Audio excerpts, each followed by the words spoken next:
Bismillahirrahmanirrahim. Assalamualaikum warahmatullahi wabarakatuh. Innal hamdalillah nahmaduhu wa nasta'in wa nastaghfiruh wa na'udzu billahi min shururi anfusina wa sayyiati a'malina. May yahdihillahu fala mudilla lahu wa may yudlilhu fala hadiyalah.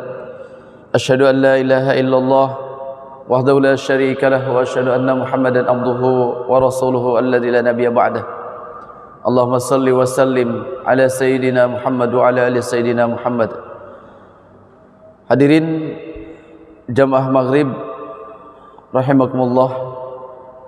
Alhamdulillah kita bersyukur kepada Allah Subhanahu wa taala bahwasanya pada kesempatan sore menjelang malam hari ini kita kembali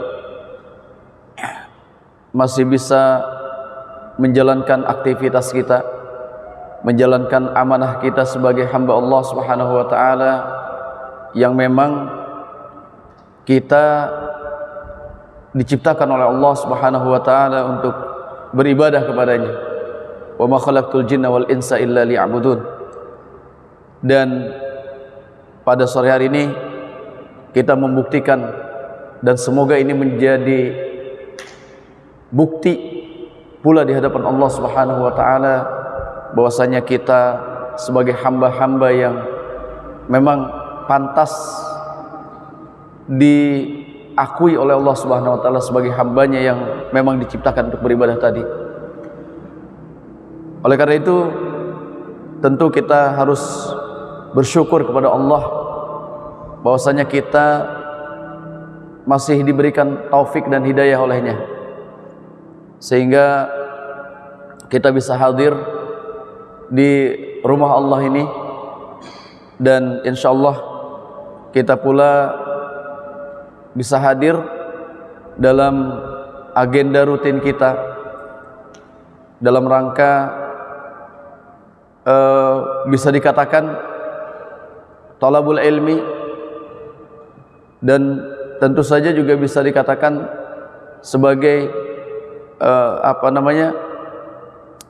dalam rangka mendapatkan keberkahan dari Allah Subhanahu wa taala, ya, yaitu mentadaburi ayat-ayat Allah Subhanahu wa taala, dan semoga dengan itu pula Allah menjadikan kita hamba-hamba yang betul-betul beriman kepada Allah Subhanahu wa taala.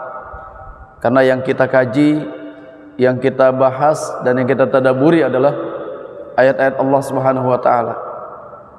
Sebagaimana yang oleh Allah Subhanahu wa taala dalam surat Al-Baqarah ayat 122 Allah katakan, alladzina atainahumul kitaba yatlunahu haqqa tilawatih ulaika yu'minuna bih. Bahwa orang-orang yang didatangkan kepada mereka kitab-kitab, atau yang didatangkan kepada mereka kitab, ya kalau orang-orang terdahulu kitabnya ada Taurat, Injil, Jabur, dan untuk kita sebagai muslim, ya, umat akhir zaman ini Allah turunkan kepada kita berupa Al-Quran.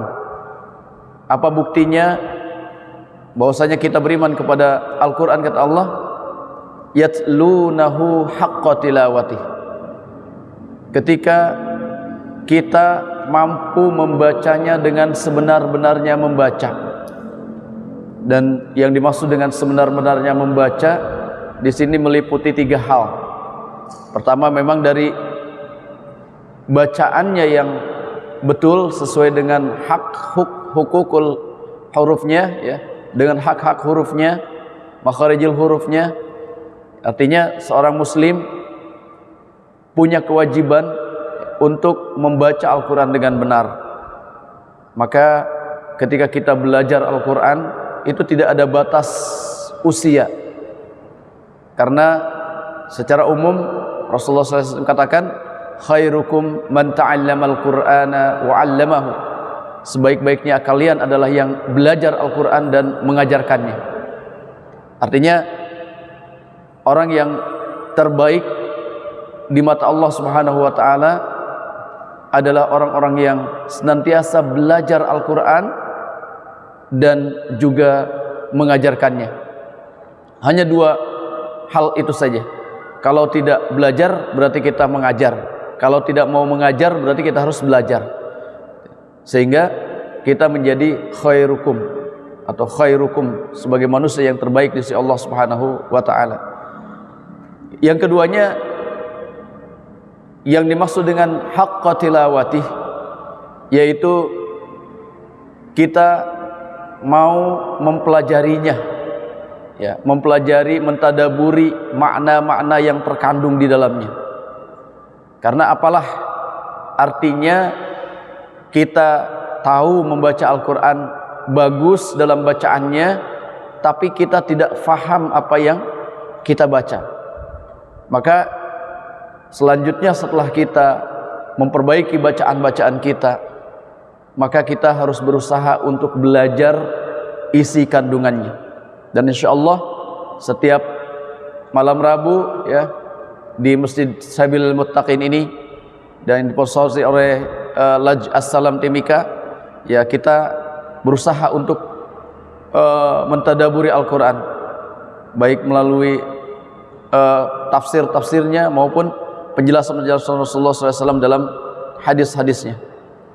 Dan yang ketiganya yang dimaksud dengan haqqa tilawati, sebaik-baiknya membaca itu, yaitu dengan kita berusaha untuk mengamalkannya. Karena Al-Quran akan menjadi mukjizat, Al-Quran itu akan menjadi pedoman bagi keselamatan kita baik di dunia maupun di akhirat ketika kita berusaha untuk mengamalkannya. Setelah kita berusaha untuk belajar membaca dengan baik, lalu kita berusaha untuk belajar memahami makna-maknanya melalui tadarus atau tadabur Al-Quran, maka setelah itu kita berusaha pula untuk mengamalkan apa yang ada di dalam Al-Quran. Sehingga kata Allah Subhanahu wa taala di kalimat berikutnya, ulaika yu'minuna bihi, itulah orang-orang yang beriman kepada Al-Quran. Jadi jangan kita pede mengaku beriman kepada Allah. Kita ditanya, apakah kamu beriman kepada Allah? Apakah kita beriman kepada kitab Allah? Lalu kita katakan ya, tapi baca Al-Quran tidak bisa, mentadaburinya apalagi, mengamalkannya sangat jauh.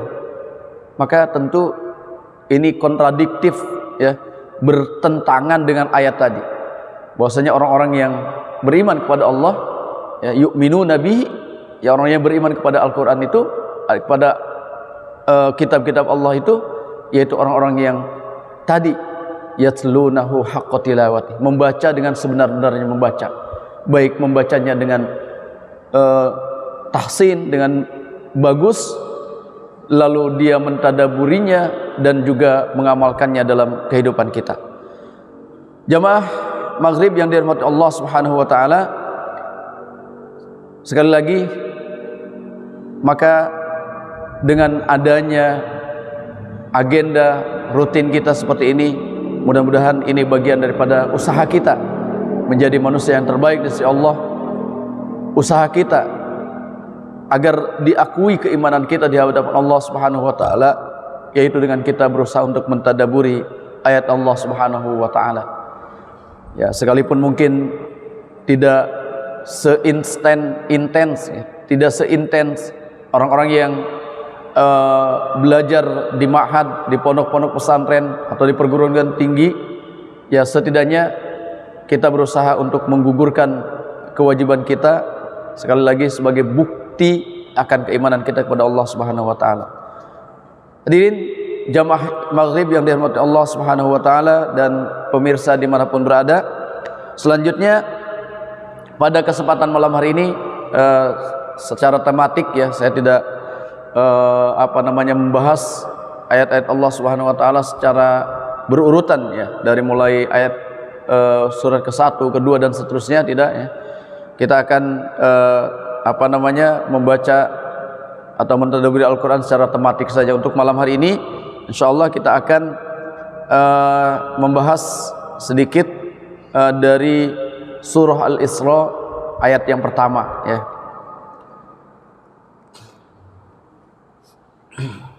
Mari kita simak, ya, kalau bisa mengikuti boleh juga.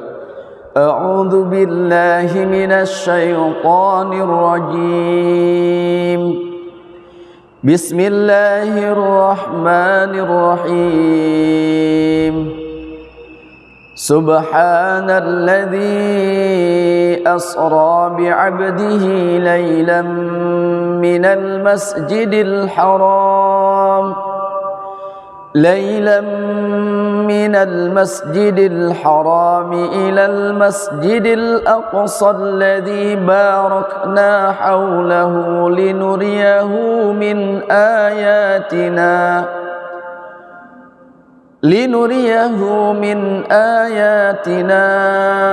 إنه هو السميع البصير. Subhanalladzi asra bi'abdihi lailan minal masjidil haram. Maha suci Allah yang telah memperjalankan hambanya pada suatu malam minal masjidil haram, dari masjidil haram di Mekah, ilal masjidil aqsa, ke masjidil aqsa, masjid al-Quds di Palestina. Alladzi barakna haulahu, di mana Masjid Al-Aqsa ini merupakan masjid yang telah kami berkahi sekelilingnya. Linuriyahu min ayatina, untuk memperlihatkan kepadanya sebagai tanda-tanda kebesaran kami. Innahu huwas samiul alim, sesungguhnya dialah Allah yang maha mendengar lagi maha melihat. Surat Al-Isra ini adalah surat yang ke-17, ya, di awal juz 15. Di ayat pertama ini Allah Subhanahu wa taala secara jelas, ya, di sini menceritakan tentang perjalanan Isra dan Mi'raj Rasulullah sallallahu alaihi wasallam. Sebelum kita lanjutkan, saya membawakan ayat ini untuk mengingatkan kepada kita, dan juga kita bisa mengambil pelajaran-pelajaran yang sangat penting dari kejadian-kejadian yang juga ada kaitannya dengan kejadian yang saat ini menimpa Masjidil Aqsa. Saat ini kita sudah memasuki tanggal 24 Rabiul Akhir, dan sebentar lagi, seminggu yang akan datang, kita sudah memasuki bulan Rajab, yang mana pada bulan Rajab ini kita kaum muslimin, yang khususnya di Indonesia, banyak yang merayakan atau mengingat perjalanan Isra dan Mi'raj Rasulullah sallallahu alaihi wasallam. Dan salah satu ayat yang bisa dipastikan setiap perayaan Isra Mi'raj itu yang dibaca adalah surat Al-Isra ayat pertama ini. Sehingga di surat Al-Isra ini Allah Subhanahu wa taala menjelaskan tentang salah satu mukjizat, ya, salah satu mukjizatnya, yaitu di mana Allah Subhanahu wa taala mampu memperjalankan hambanya, yaitu Rasulullah sallallahu alaihi wasallam,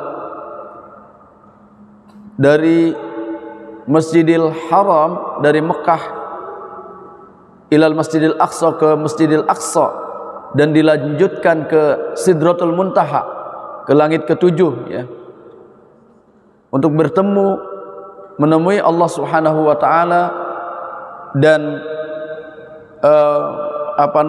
mendapatkan satu perintah yang sangat penting bagi kehidupan manusia, yaitu perintah salat. Jamaah yang dirahmati Allah Subhanahu wa taala, penyebutan Masjidil Aqsa. Di dalam ayat ini sebenarnya merupakan isyarat dari Allah Subhanahu wa taala akan pentingnya tempat tersebut. Dan bahkan bagi kaum muslimin di seluruh dunia harus mengetahui, ya, harus betul-betul meyakini bahwasannya Masjidil Al-Aqsa ini adalah salah satu tempat yang disucikan oleh Allah Subhanahu wa taala. Bahkan namanya saja langsung Allah beri nama Al-Quds, ya, sebagai kota suci. Makkah Al-Mukarramah dan Madinah juga dua kota suci, ya, dua kota suci. Tapi penamaannya tidak dinamakan Al-Quds, tapi Al-Aqsa ini tempat di mana Rasulullah SAW melakukan perjalanan Isra Miraj ini disebut dengan Al-Quds, ya, sebagai langsung namanya sebagai kota suci. Ini menunjukkan bahwasannya Al-Aqsa ini merupakan tempat yang penting dan juga tempat yang tidak terpisahkan dari kaum muslimin. Sehingga ketika hari ini ada manusia-manusia zalim, ya, yang ingin menguasai Al-Quds atau yang sedang menjajah Al-Quds, yaitu Zionis Yahudi, maka sudah sewajarnya dan juga sudah sepantasnya menjadi kewajiban kaum muslimin untuk membelanya. Jamaah maghrib dari Allah Subhanahu wa taala, kenapa saya sampaikan ini? Agar sekali lagi tidak terjadi misinformasi terhadap kaum muslimin, di mana ada, ya, walaupun tidak banyak, ada sebagian kaum muslimin, bahkan bisa dikatakan tokoh Islam, yang tidak memahami hal ini. Sampai-sampai mengatakan bahwasanya apa yang terjadi di Al-Quds ini ya bukan masalah agama, ya, bukan masalah agama. Ada juga sebagian besar kaum muslimin yang karena tidak paham menganggap bahwasanya apa yang terjadi di Al-Quds ini juga bukan urusan kaum muslimin, ya. Bahkan ada orang yang melihat kondisi saat ini di Al-Quds, ya, dengan perasaan yang cuek. Bahkan dengan enaknya mengatakan bahwasanya buat apa kita jauh-jauh membantu Al-Quds, membela Palestina, sementara di negara kita sendiri banyak masalah. Di negara kita sendiri banyak yang harus kita bantu. Jamaah yang dirahmati Allah Subhanahu wa taala, tentu kalimat-kalimat seperti ini barangkali banyak kita temukan. Wajar kalau itu diungkapkan oleh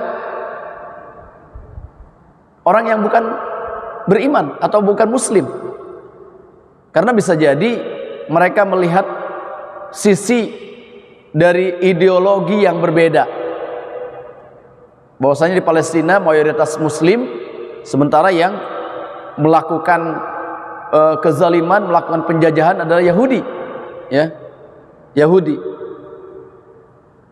Dan itu ketika terjadi kepada kaum muslimin yang dianggap juga berbeda akidah, ya mereka wajar ketika mereka menganggap bahwasanya apa yang terjadi di Al-Quds ini bukan masalah agama, ya, atau tidak ada kaitannya dengan masalah-masalah agama. Oleh karena itu jamaah yang dirahmati Allah Subhanahu wa taala, dengan kita memahami, ya, mengimani ayat-ayat Allah Subhanahu wa taala maupun mempelajari hadis-hadis Rasulullah SAW terkait dengan keutamaan dari Al-Quds ini, sehingga kita tidak goyah, tidak tidak salah dalam memahami kondisi saat ini. Bahwasanya sekali lagi apa yang terjadi di Palestina saat ini, ya, ketika kita memahami ayat-ayat Allah Subhanahu wa taala maupun hadis-hadis Rasulullah SAW, ternyata apa yang terjadi di sana itu bukan saja urusan orang Palestina, tapi juga merupakan kewajiban kita sebagai kaum muslimin di seluruh dunia. Sekalipun begitu, ya, sekalipun begitu, bagi orang-orang yang tahu kondisi di Al-Quds, sekalipun bukan orang yang beriman, kalau kita mau melihat dari sisi-sisi yang lainnya, misalnya dari sisi pelanggaran hak asasi manusia, ya, HAM, apa yang dilakukan oleh Zionis Yahudi terhadap warga Palestina saat ini, itu sudah melanggar hak-hak asasi manusia. Maka orang-orang barat, orang-orang yang terdidik, ya, yang tahu dengan situasi dan kondisi di sana, melihat berita yang sebenarnya, ya, bukan berita-berita propaganda, ya, bukan berita-berita propaganda, tapi mereka yang memang melihat realitas yang sesungguhnya terjadi di Palestina, maka sekalipun dia bukan seorang muslim, mereka berani membela Palestina. Mereka berani pasang badan, ya, untuk membela Palestina, saudara kita di Palestina. Apalagi kita sebagai seorang muslim, ya, tentu sekali lagi membela Al-Quds ini adalah kewajiban kita, ya. Sekalipun tadi kita bukan muslim, ketika kita paham yang terjadi di sana, pelanggaran-pelanggaran di sana, maka kita seharusnya menjadi pembelanya. Apalagi kita sebagai seorang muslim, yang memang menjadi kewajiban kita. Di sisi lain juga, sebagai bangsa Indonesia, ya, sebagai warga negara Republik Indonesia, selain kita punya hubungan darah sebagai seorang muslim, ternyata pembelaan kita terhadap Al-Quds ini bagian daripada balas budi, ya, bagian dari balas budi. Kenapa? Karena Palestina ini merupakan negara yang juga bisa dikatakan negara yang pertama, ya, setelah Mesir, 10 negara pertama yang mengakui kemerdekaan Indonesia. Sehingga kita bisa merdeka, bisa diakui oleh dunia, oleh PBB secara de jure maupun de facto, ya, secara hukum internasional, itu karena ada pengakuan dari negara-negara tersebut, diantaranya negara Palestina. Kalau tidak diakui oleh negara-negara tersebut, maka negara kita masih dikatakan sebagai negara atau bukan negara mungkin. Maka wajar dan sepantasnya orang-orang Indonesia mestinya mau membela Al-Quds. Namun sekali lagi, jamaah dirahmati Allah Subhanahu wa taala, memang propaganda yang dilakukan oleh Zionis Yahudi dengan menggelontorkan dana yang sangat besar, ya, dengan mengirim membayar buzzer-buzzer yang begitu banyak. Di Indonesia saja berkeliaran buzzer-buzzer itu, bahkan dibayar hampir rata-rata 100 jutaan per bulan hanya untuk menyebarkan propaganda hoak, ya, bahwasanya yang terzalimi di sana adalah Israel atau Yahudi, sementara pejuang-pejuang Palestina dikatakan sebagai teroris. Ini yang terjadi. Akhirnya kaum muslimin yang tidak paham dengan ayat Al-Quran, tidak paham dengan penjelasan hadis-hadis Rasulullah SAW tentang atau terkait dengan Palestina atau Al-Quds ini, sehingga kita termakan oleh racun-racun propaganda tadi. Ada yang mengatakan bahwasanya Hamas itu bagian daripada Israel itu sendiri, agar ketika mereka menyerang Yahudi yang mati cuma satu sebagai alasan Zionis untuk menyerang warga Palestina yang mengakibatkan korban yang begitu banyak, dan macam-macam yang lainnya. Memang kalau kita mungkin tidak percaya dengan Al-Quran, tidak mengimani Al-Quran, tidak mengimani penjelasan Nabi terkait dengan kondisi-kondisi yang akan terjadi saat ini, ya kita akan mudah termakan propaganda-propaganda tersebut.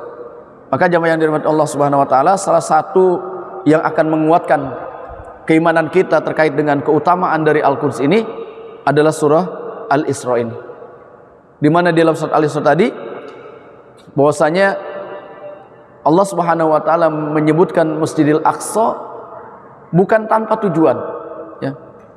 Tapi ini menunjukkan bahwasanya Masjidil Haram, Masjidil Aqsa ini bagian yang tidak terpisahkan dari kaum muslimin, sehingga membelanya adalah bagian daripada membela agama Allah Subhanahu wa taala. Membelanya merupakan kewajiban kita sebagai seorang muslim, ya. Yang mana ketika kita membelanya, ya, maka kita akan menjadi orang-orang yang kelak akan mendapatkan pertolongan dari Allah Subhanahu wa taala baik di dunia maupun di akhirat. In tansurullah yansurkum, ya. Karena dalam membela agama Allah, atau Allah Subhanahu wa taala dalam memuliakan agamanya, dalam memenangkan agamanya, pada dasarnya tidak butuh kita, tidak butuh manusia. Sebagaimana pada pertemuan sebelumnya kita sudah menjelaskan di surat Al-Fil, ya, di surat Al-Fil. Allah tidak butuh pertolongan manusia untuk menyelamatkan agamanya. Ya, tidak butuh manusia. Buktinya apa?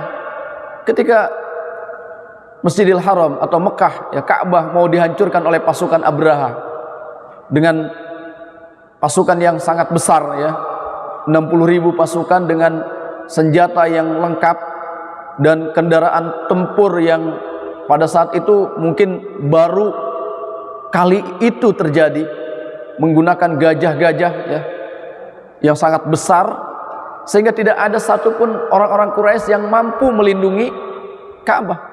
Bahkan penjaganya sendiri, kakeknya Rasulullah SAW, Abdul Muthalib, tidak bisa apa-apa. Mereka hanya bisa lari ke perbukitan menyaksikan apa yang akan terjadi dengan rumah Allah Subhanahu wa taala tersebut. Namun apa yang terjadi? Dengan mudahnya Allah dengan mengutus burung-burung kecil saja. Mengutus burung-burung kecil saja, ya. Tayran ababil, ya. Allah mampu menghancurkan, meluluh lantakan pasukan besar. Itu baru burung, ya. Sehingga jamaah yang dirahmati Allah Subhanahu wa taala, ketika kita menolong agama Allah, bukan Allah butuh dengan bantuan kita, ya.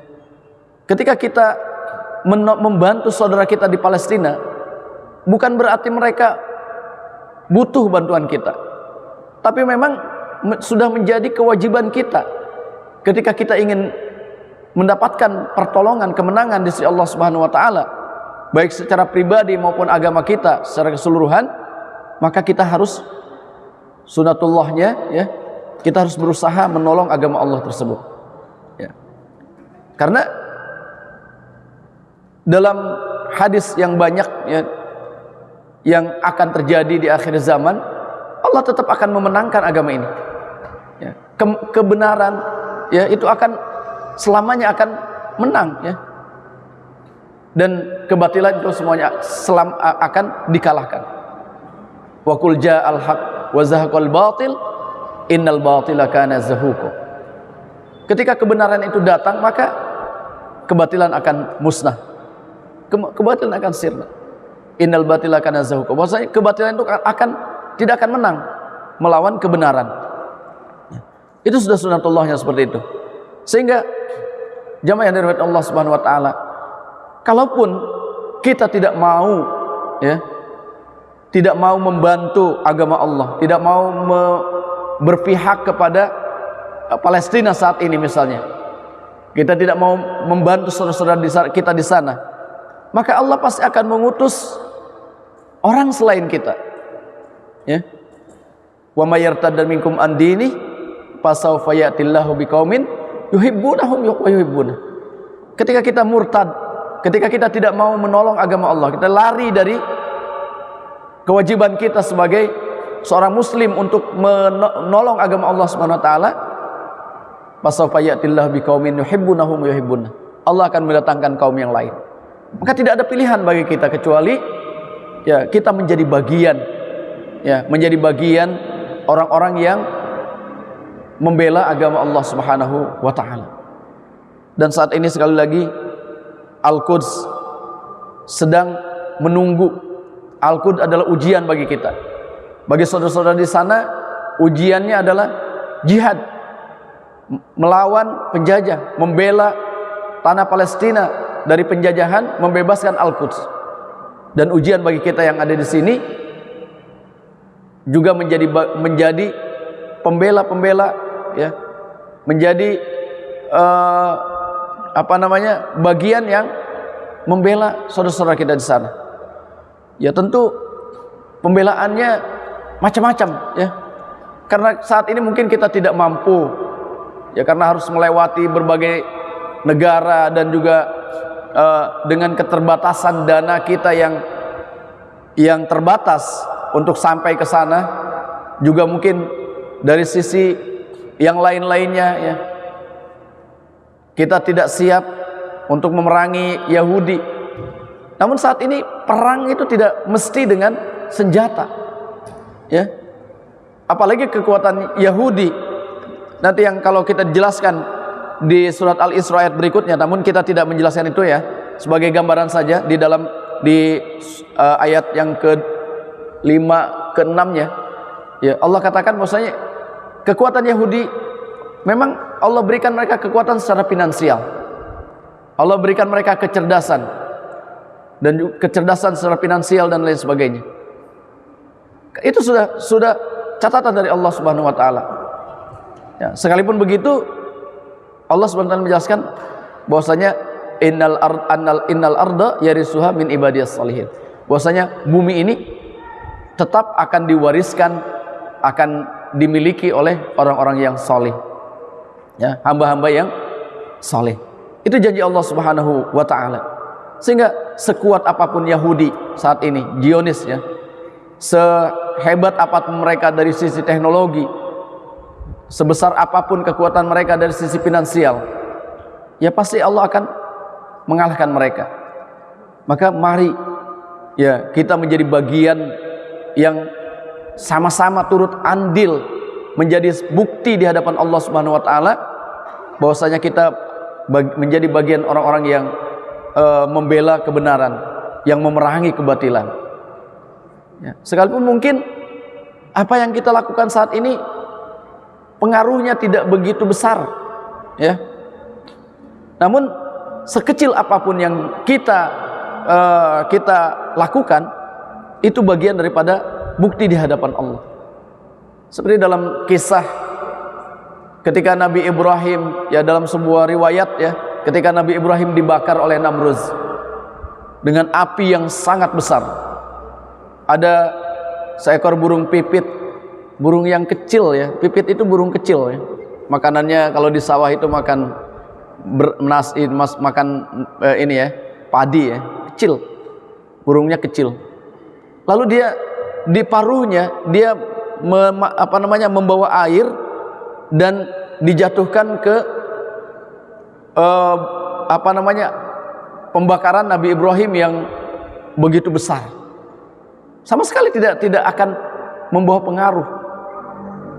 Sampai akhirnya ditanya oleh burung gagak, "Wahai pipit, apa yang kamu lakukan itu sia-sia. Buat apa? Buat apa kamu bawa itu? Tidak akan ada artinya. Api itu tidak akan padam dengan air yang cuma di paruhmu yang kecil itu, yang mungil. Jangankan di paruh itu, satu tangki pemadam kebakaran saja mungkin tidak bisa padam, karena api yang membakar Nabi Ibrahim itu begitu besar, ya. Sampai-sampai jarak 100, dalam riwayat itu jarak 100 meter saja banyak orang-orang yang terkena panasnya yang akhirnya melepuh kulitnya. Seperti itu. Karena panas, saking besarnya api itu. Namun apa yang dilakukan oleh burung pipit tadi? Apa jawaban burung pipit ketika ditanya oleh burung gagak, diledekin begitu? Maka dia menjawab, wahai burung gagak, saya tahu, saya yakin bahwasanya apa yang saya lakukan itu tidak mungkin, mustahil untuk bisa memadamkan api yang membakar Nabi Ibrahim. Tapi tahukah wahai burung gagak, saya lakukan ini agar kelak menjadi bukti di hadapan Allah bahwasanya saya berpihak kepada kebenaran. Saya berpihak kepada kebenaran. Jamaah yang dirahmati Allah Subhanahu wa taala. Saat ini mungkin kita hanya kecil saja yang bisa kita lakukan. Ketika saat ini mungkin di seluruh dunia orang rame-rame memboikot produk-produk Yahudi, ya. Karena kekuatan Yahudi saat ini sekali lagi di finansial. Ketika mereka finansialnya hancur, mereka tidak bisa berperang lagi. Karena mereka tidak bisa membayar prajurit, tidak bisa membayar biaya perang, ya. Kenapa mereka sekarang masih mampu berperang memerangi saudara-saudara kita di Palestina?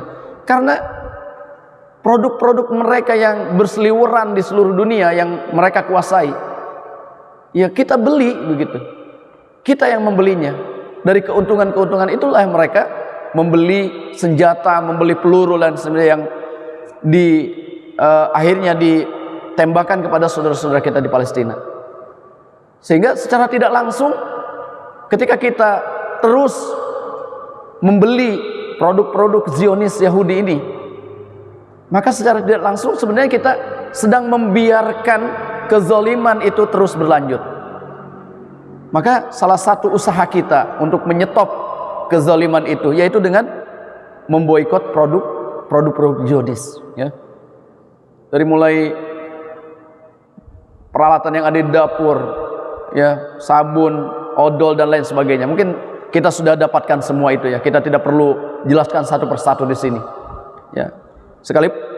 Sekalipun beda hukumnya dengan haram secara produk, ya. Haram secara produk.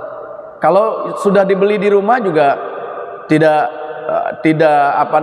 mengapa kita pakai yang ada, yang masih ada. Karena kalau kita buang juga mubazir, ya. Ya kita pakai saja yang ada. Misalnya seperti ini, ya. Sudah dibuang ini, ya. Ini salah satu produk. Nanti kedepannya DKM jangan lagi beli yang ini, ya. Tapi masa sekarang kita buang ini, ya. Sayang juga, kita tetap minum, ya. Tapi yang berikutnya tidak usah kita beli lagi selama ada produk lain selain produk-produk Zionis.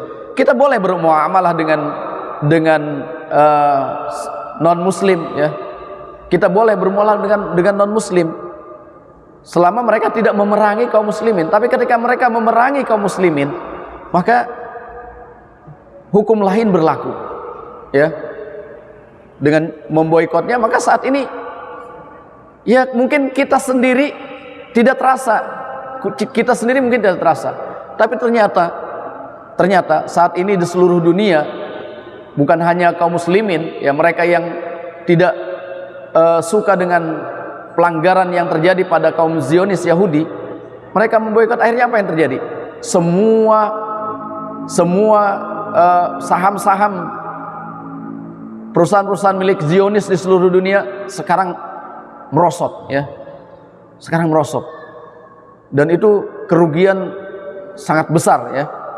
Mungkin satu orang kerugiannya dari satu orang 1.000, 2.000 atau 10.000. Tapi kalau dikalikan 1 miliar di seluruh dunia, sudah berapa? Ya. Seperti itu. Jamaah yang dirahmati Allah Subhanahu wa taala. Maka jangan dianggap sepele ketika kita istilahnya menjadi bagian yang memiliki niat untuk menyetop kezaliman, ya, dengan cara tidak membeli produk-produk yang berafiliasi dan bahkan sudah jelas-jelas di Indonesia banyak, ya, produk-produk yang jelas-jelas mereka membantu ya menyalurkan dananya untuk Zionis ini. Ya, tinggal baca saja di media ya, banyak. Baik jamaah yang dirahmati Allah Subhanahu wa taala, sekali lagi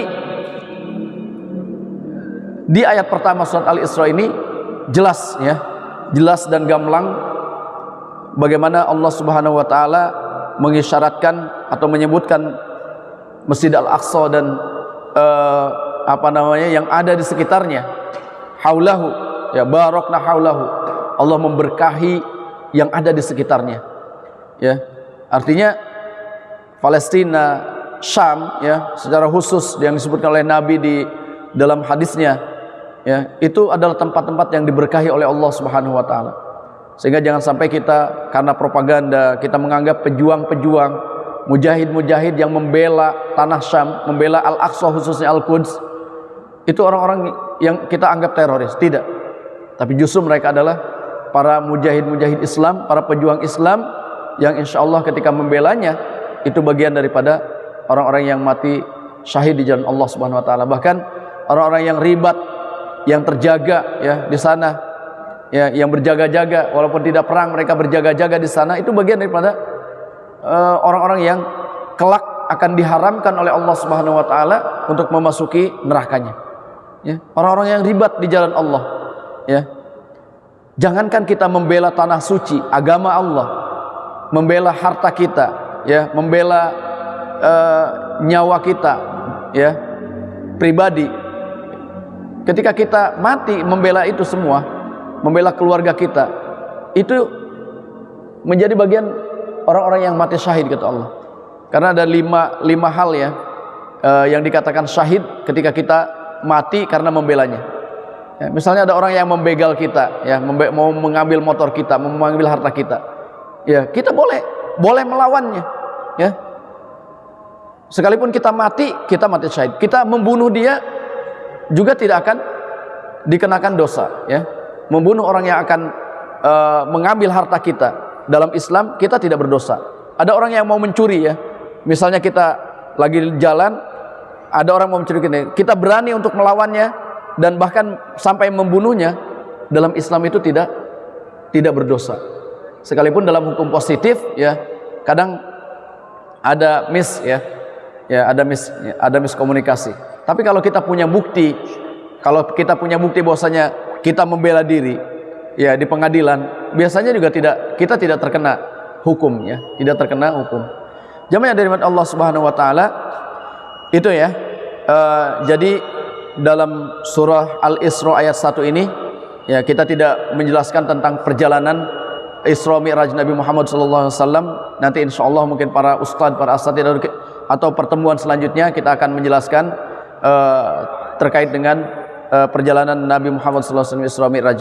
Namun yang kita garis bawahi di sini adalah isyarat Allah Subhanahu wa taala bahwasanya Masjidil Aqsa dan yang ada di sekitarnya merupakan bagian yang tidak terpisahkan dari kaum muslimin dan sudah menjadi kewajiban seorang muslim dimanapun di seluruh dunia untuk membelanya. Dan barang siapa yang membelanya dengan cara apapun, ya, dengan cara apapun, kalau saudara kita di sana, kalau kita mampu dengan tenaga kita menjadi mujahid di sana berperang, itu juga bisa. Kalau kita tidak bisa, maka dengan cara tadi, ya, kita tidak membeli produk-produk yang berafiliasi yang dari keuntungannya itu dipakai untuk memerangi kaum muslimin. Dengan kita menyetopnya, berarti kita juga menjadi bagian orang yang berjihad di jalan Allah Subhanahu wa taala, dan semoga itu menjadi saksi kelak di hadapan Allah bahwasanya kita termasuk bagian orang-orang yang membela kebenaran di hadapan Allah Subhanahu wa taala. Dan semoga dengan seperti itu, dengan kita membela agama Allah, in tansurullah yansurukum, Allah pasti akan membela kita, Allah akan menolong kita. Dan dalam hadis dikatakan, man nafasa kurbatan an mu'minin, man nafasa an mu'min kurbatan, nafasallahu kurbatan lahu yaumal qiyamah. Siapa yang membela, siapa yang memberi bantuan, ya, atas kesusahan seorang muslim, maka Allah akan akan membelanya, akan memberi bantuan di saat hari kiamat kelak ketika tidak ada bantuan, tidak ada pertolongan kecuali pertolongan dari Allah Subhanahu wa taala. Wallahu a'lam bishawab. Sekali lagi semoga kita termasuk orang-orang yang kelak menjadi saksi di hadapan Allah, ya. Kita akan apa yang kita lakukan kelak akan menjadi di hadapan Allah Subhanahu wa taala, bahwa kita merupakan bagian orang-orang yang membela agamanya. Wallahu a'lam bishawab. Akhirul kalam. Assalamualaikum warahmatullahi wabarakatuh.